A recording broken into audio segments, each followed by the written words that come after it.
Hi, I'm Kelly, and I'm 35 years old, doing really well in the world of interior design. For the longest time, I thought I had the perfect family. My brother Paul and I have always been close, and we were raised to be tight-knit, always supporting each other. But everything changed when Paul met Maria. One day, Paul called me up, excited as ever. Kelly, you won't believe it. I've met the most amazing woman. He was practically glowing through the phone. I was genuinely happy for him. Paul and I always shared everything, so hearing about this new chapter in his life made me excited too. Fast forward 5 months, and suddenly Paul dropped a bombshell. We're getting married, he announced one morning over coffee. I almost choked on my drink. Married? Paul, you barely know her. I tried to hide my shock, but he was completely head over heels in love with Maria. The wedding was a whirlwind, happening so fast, and before I knew it, I had a new sister-in-law. At first, Maria seemed lovely. She was all smiles, very polite, and appeared to fit right in with the family. But honestly, something about her felt a little off to me. During one of our family dinners, I started noticing small things. For example, she would steer the conversation in strange directions. "Oh, Kelly, you're still single, right? Don't worry. I'm sure you'll find someone eventually." She said it with a smile, but there was always this tiny hint of judgment underneath her words. I tried to ignore it at first, but the comments kept coming. Every time, they were sugar-coated, but there was always a little sting to them. It was as if she was subtly trying to bring me down. One day, I was helping Mom in the kitchen, and I overheard Maria talking to Paul in the next room. "Honey, don't you think Kelly's job is a bit unstable?" "I'm just concerned about her future," she said. That hit me hard. I had worked so hard to build my business from scratch, and it was thriving. To hear her question my career, like that made my blood boil. Things only got worse from there. At Paul's birthday party, Maria accidentally spilled red wine on my brand new dress. "Oh, I'm so clumsy," she said, laughing. "But don't worry, it probably wasn't that expensive, right?" I smiled through it, but inside, I was furious. It felt intentional, like she was trying to humiliate me. Later that night, I vented to my best friend, Rachel. "Something's not right with Maria," I said, frustrated. Rachel nodded in agreement. "I've noticed it too. The way she looks at you when she thinks no one's watching, it's like she's sizing up the competition," Rachel said. That made me pause. Was I imagining things, or was Maria really trying to get between me and my family? I sighed. But Paul's so happy, and Mom and Dad love her. Am I just overthinking this? Rachel looked at me seriously. "Trust your gut, Kelly. Keep your eyes open." That stuck with me, and from that point on, I started paying more attention.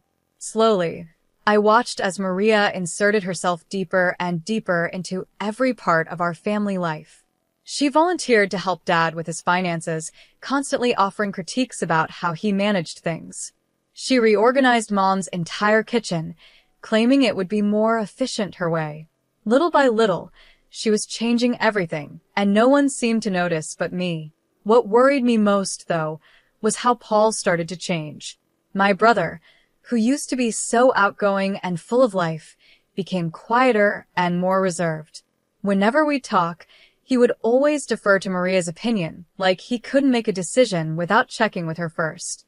It was so unlike him, and I couldn't shake the feeling that something was terribly wrong. One afternoon, while out shopping with Mom, I tried to bring it up. "Have you noticed anything strange about Paul lately?" I asked. Mom just smiled and shook her head. "Oh, you're overthinking it, dear. Maria's been wonderful to him." But I wasn't so sure. Something was changing, and I had a sinking feeling that Maria was behind it. I just didn't know how to make anyone see it before it was too late. I decided to talk to my mom about what was happening. "Mom, have you noticed anything different about Paul lately?" I asked, trying to keep my voice steady. She hesitated for a moment before replying, "Well, he's married now. Change is normal, sweetheart." "But, Mom," I pressed on, "it's like he's not even the same person anymore." Mom gave me a soft smile. "You're just not used to sharing him. Give it some time." I wanted to believe her, but time only made things worse. Every family gathering turned into a battlefield of passive-aggressive comments and tense moments. I tried to keep the peace, biting my tongue when Maria would make one of her snide remarks. But the stress was getting to me. My work started to suffer. My designs weren't coming together, and I found myself losing sleep night after night. One evening, after a particularly rough family dinner where Maria had subtly criticized everything from my outfit to my latest design project, I broke down in my apartment. I couldn't hold it in anymore. The tears flowed, and I felt completely overwhelmed. Just as I was starting to pull myself together, my phone rang. It was Rachel. "Kelly, are you okay? You seemed off at dinner," she asked, her voice full of concern. I couldn't hold back anymore. Everything I had been bottling up for months spilled out. I told her about my suspicions, my fears, and how I felt that Maria was slowly isolating Paul from the rest of us. Rachel listened patiently, and when I finished, she spoke firmly. "Enough is enough, Kelly. It's time to start digging. There's more to Maria than meets the eye, and we're going to find out what it is." As I hung up the phone, I felt a strange mix of determination and dread. I loved my family, and I would do anything to protect them, even if it meant exposing the person who had slowly infiltrated our lives, hiding behind a friendly smile. Little did I know things were about to get much, much worse. The annual family barbecue at my parents' house was supposed to be a day of relaxation and bonding, but instead, it turned into a nightmare that I'll never forget. Everyone was gathered in the backyard. Dad was at the grill, Mom was setting out salads, and Paul was helping Maria with her chair. I was chatting with my cousin when Maria's voice cut through the noise, interrupting us. "Kelly, sweetie, could you grab me a drink? You're not doing anything important, right?" Her words stung, but before I could respond, Mom called everyone to the table to eat. The tension was already building, and as we sat down for the meal, it only got worse. Throughout dinner, Maria kept making little jabs. "This potato salad is delicious, Mom. Much better than the store-bought one Kelly brought last time," she said with a smirk. That was it. I couldn't stay silent any longer. "At least I contribute something, Maria. What exactly do you bring to these gatherings besides criticism?" I shot back. The entire table went silent. Maria's eyes narrowed, and with a cold smile, she responded, "Well, I bring class for one thing. Something you clearly lack." Before I could stop myself, the words flew out of my mouth. "Class? Is that what you call being a manipulative bee?" "Kelly." Paul's voice cut through the tension, shocked by my outburst. But I didn't care anymore. I was tired of biting my tongue, tired of pretending everything was fine. Maria stood up from the table, tears welling up in her eyes. "I can't believe you'd say such things after everything I've done for this family," she cried dramatically before storming off. Paul, of course, followed her without a word. I sat there, fuming, as my parents gave me disappointed looks from across the table. I knew they thought I had crossed a line, but I didn't regret what I had said. Maria had pushed me too far, and I couldn't hold it in any longer. Later, after most of the guests had left, I sat alone in the backyard, replaying the entire evening in my mind. What had I done? Would things ever be the same with Paul again? And more importantly, how would I ever get my family to see what Maria was really doing to us? As I was helping to clean up after the family barbecue, Maria cornered me in the kitchen. Her tone was cold and threatening as she whispered, "Listen here, you little nobody. Paul is mine now, and soon, this whole family will see you for the jealous, pathetic person you are." I was stunned by her words. "You're delusional, Maria," I replied, trying to keep my cool. That's when things escalated. Maria grabbed a fistful of my hair and yanked it hard. "Am I?" she hissed, pulling me toward the living room. "Let's see what Paul thinks about his precious sister now." She dragged me by my hair into the living room, where Paul was sitting, chatting with Dad. "Paul, look what your sister did," Maria cried out, putting on her best act of an innocent victim. "She attacked me." Paul turned around, his eyes wide with shock. "Kelly, what the hell?" he said, disbelief clear in his voice. I tried to explain, but Maria's fake tears and dramatic performance drowned me out. Paul wasn't even listening. His anger was directed at me, not her.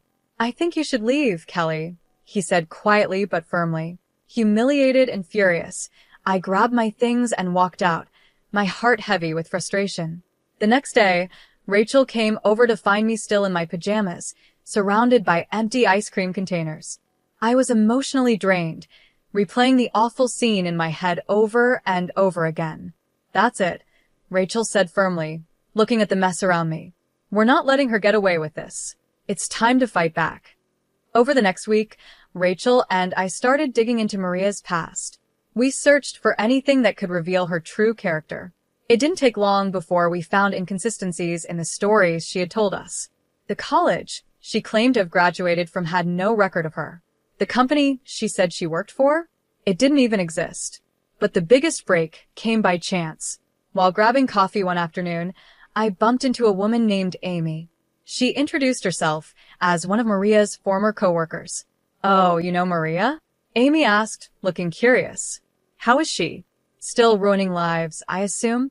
My heart raced. "What do you mean by that?" I asked cautiously.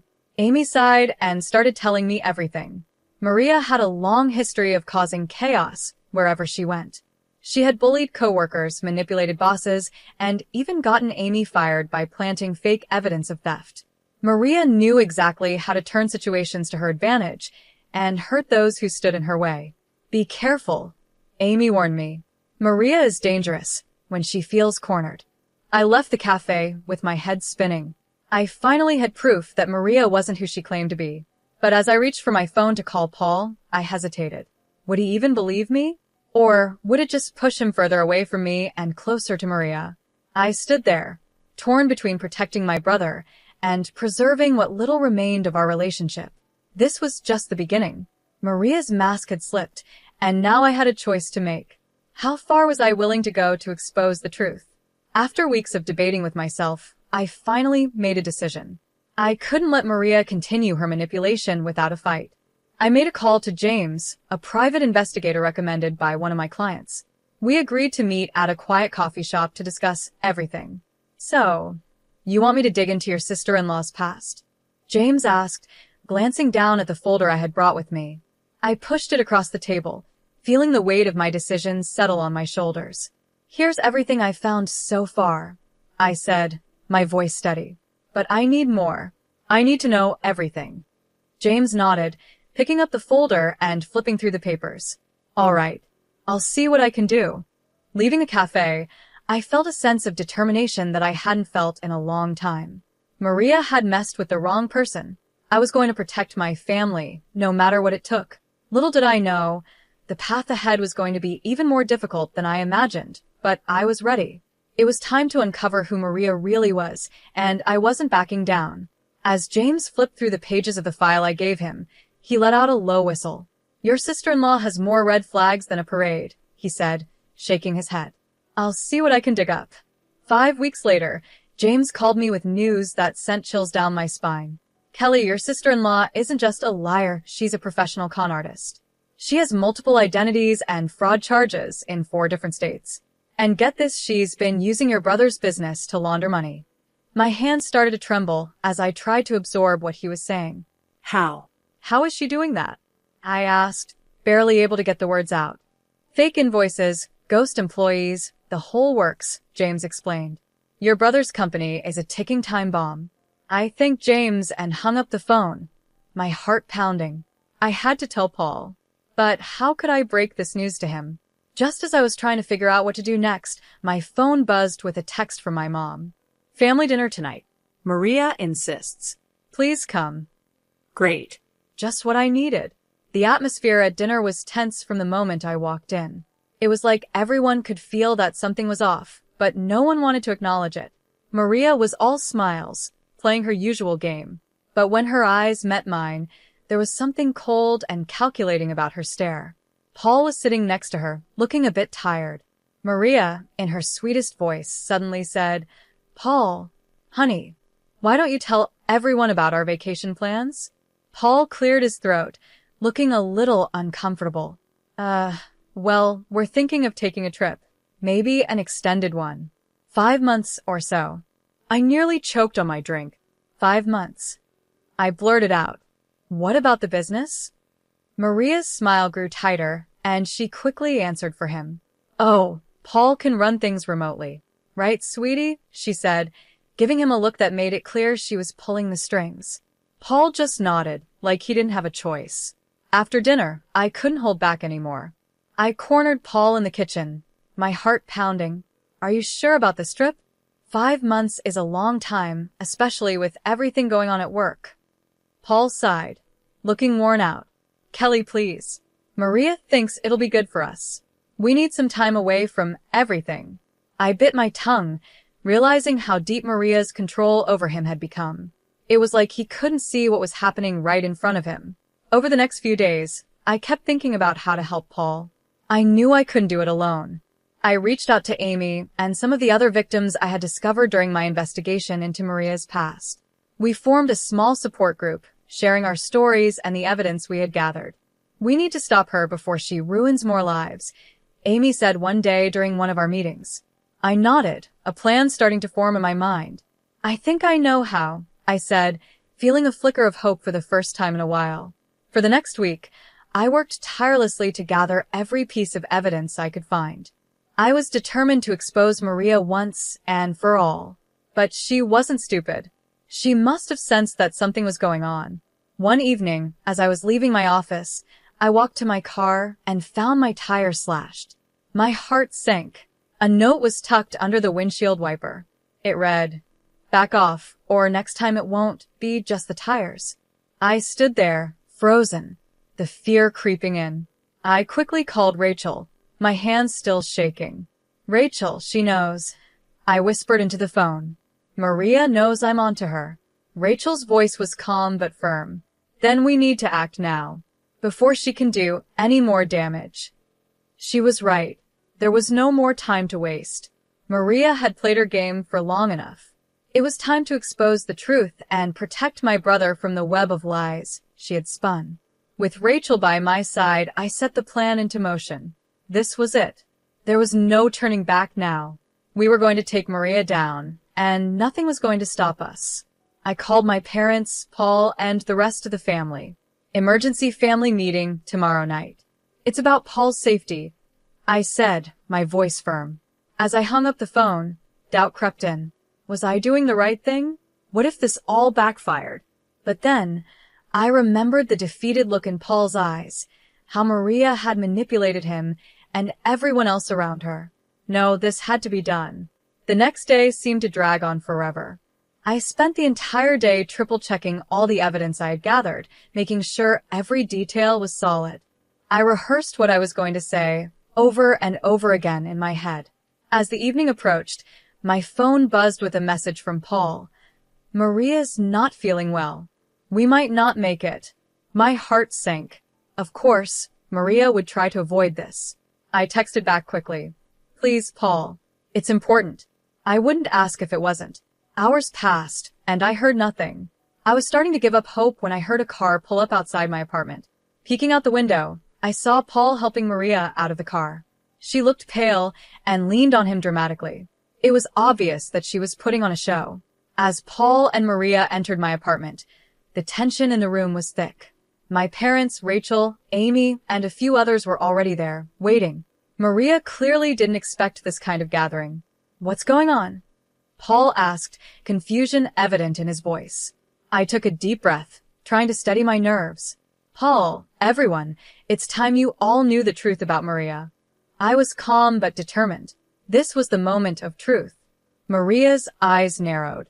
Kelly, you're being ridiculous, she snapped, but I didn't let her continue. I pulled out a stack of documents from my bag and held them up. Maria, or should I say Amanda? Or is it Lisa? How many identities do you have? I asked, staring straight at her. Paul's face went pale as I laid out the evidence in front of everyone, the fake names, the fraud charges in different states, the money laundering through his business. Amy and the others shared their stories of how Maria had manipulated them, the lies, the deceit, the way she had hurt so many people. Maria tried to interject, her voice growing hysterical. They're lying, Paul. Baby, you know me, she cried, desperately trying to keep her mask intact. But I could see Paul's disbelief turning into anger. Is it true? Paul asked, his voice shaking. Have you been using my company to launder money? The mask Maria had been wearing for so long finally cracked. Her sweet, innocent demeanor vanished, replaced by cold, hard fury. "You're all idiots," she hissed, her voice dripping with venom. "Paul, you are so easy to manipulate, and the rest of you? Pathetic." The room went silent. Mom gasped in shock, and Dad clenched his fists. Paul looked utterly heartbroken, his world crashing down around him. Maria saw her way out and made a dash for the door, but Amy was quicker. She stepped in front of Maria, blocking her escape. "Not so fast," Amy said firmly. "The police are on their way." The next few hours were a blur. Maria was arrested, screaming and shouting threats as she was led away in handcuffs. She didn't try to hide her true nature anymore. The mask was gone, and all that was left was the real Maria, manipulative and dangerous. Paul sat in silence for the rest of the evening, trying to process everything that had just happened. It was hard to watch him like that, knowing how much pain Maria had caused him. Days turned into weeks. Paul filed for divorce almost immediately. He also worked tirelessly to save his business, trying to undo the damage Maria had done. It was going to be a long road to recovery, but Paul was strong. I knew he would make it through, even if it took time. As for me, I was relieved. We had exposed Maria for who she really was. I had protected my family, and even though it was a painful experience, I knew we were all better off now that Maria was out of our lives for good. In the end, it wasn't just about the evidence or the lies. It was about standing up for what was right, even when it was hard. And I knew that Paul would heal, and our family would become stronger because of it. We had faced the truth, and we had won. I stood by Paul's side through everything. Months later, as we celebrated the successful relaunch of his company, he pulled me aside and said, "Kelly, I'm sorry I didn't believe you sooner. Thank you for not giving up on me." I hugged him tightly, feeling our bond stronger than ever. As I looked around at my family, now free from Maria's toxic influence, I realized how important it is to trust your instincts and stand up to people who try to bring you down. It wasn't easy, but it was worth it. We were free, together, and stronger for having gone through this storm. And that's the end of my story. Now, I have a question for you. If you found out your sibling's spouse was a criminal, would you expose them or stay quiet to protect your sibling's happiness? What's more important, family peace or justice? Let me know your thoughts in the comments. It's a tough decision, and I'm curious to hear what you would do. If you enjoyed this wild story, don't forget to hit that like button.